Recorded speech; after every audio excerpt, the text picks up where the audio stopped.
let's consider what happens to shares on death. Elizabeth, let's say a shareholder has written a will, they've left their shares to a spouse and their children. Do we need to consider the regulations of the company?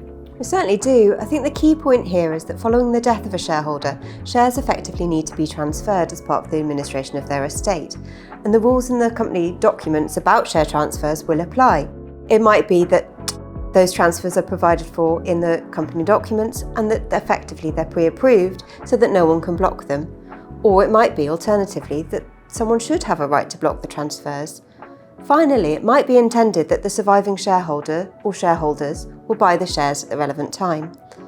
If so, you might want to consider a cross-option agreement, which gives them a right to buy the shares and the estate of the deceased shareholder the right to sell, effectively giving certainty that that's what's going to happen. If you do go down that route, it is possible to take out specialist insurance, which essentially helps to ensure that the funds are available at the relevant time to buy the shares. You might also want to consider, how will a price be agreed for those shares? Does everyone have a right to buy, or will it only be some of the surviving shareholders? And then finally, you perhaps might want to consider if other family members might be required to sell any shares that they hold on the death of a given shareholder. So consider what you would want to happen on death, not just to your shares, but also to your fellow shareholders. Are you happy that the same rules apply?